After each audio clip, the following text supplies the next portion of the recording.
Let's do a few examples multiplying fractions. So let's multiply -7 times 3 over 49. So you might say, well, I don't see a fraction here. This looks like an integer. But you just have to remind yourself that the -7 can be rewritten as -7 over 1 times 3 over 49. Now we can multiply the numerators. So the numerator is going to be -7 times 3, and the denominator is going to be 1 times 49. 1 times 49, and this is going to be equal to 7 times 3 is 21, and I have a negative, and one of their signs is negative. So a negative times a positive is going to be a negative, so that's going to be -21. You could view this as -7 plus -7 plus -7, and that's going to be over 49. And this is the correct value, but we can simplify it more because 21 and 49 both share 7 as a factor. That's their greatest common factor. So let's divide both the numerator and the denominator by 7. Divide the numerator and the denominator by 7. And so this gets us -3 in the numerator, and in the denominator we have 7. So we could view it as -3 over 7, or you could even view it as -3/7. Let's do another one. Let's take 5/9 times, I'll switch colors more in this one. That was a little monotonous going all red there. 5/9 times 3 over 15. So this is going to be equal to, we multiplied the numerators, so it's going to be 5 times 3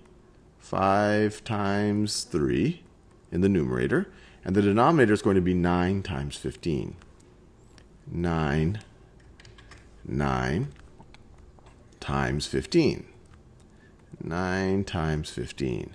We could multiply them out, but just leaving it like this, you see that there's already common factors in the numerator and the denominator.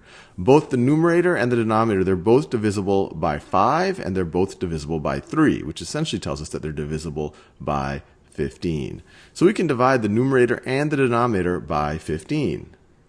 So divide the numerator by 15, which is just like dividing by 5 and then dividing by 3. So we'll just divide by 15, divide by 15, and this is going to be equal to, well, 5 times 3 is 15, divided by 15, you get 1 in the numerator, and in the denominator, 9 times 15 divided by 15, well, that's just going to be 9. So it's equal to 1/9. Let's do another one. What would -5/9 times -3 over 15 be?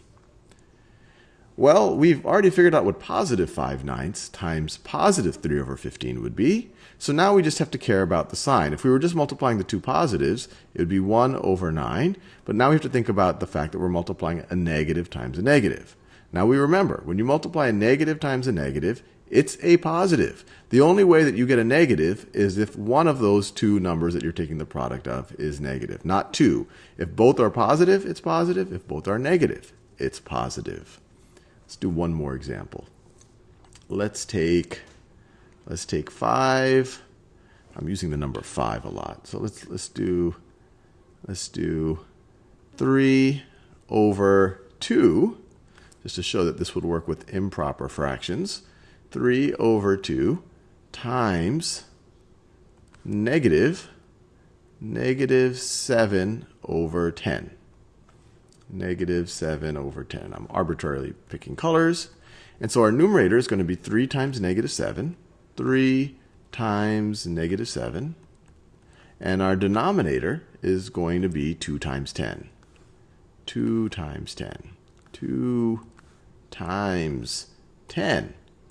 So this is going to be the numerator. Positive times a negative is a negative. 3 times 7. -7 is -21.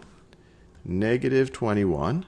And the denominator, 2 times 10, well, that is just 20. So this is -21 over 20, and you really can't simplify this any further.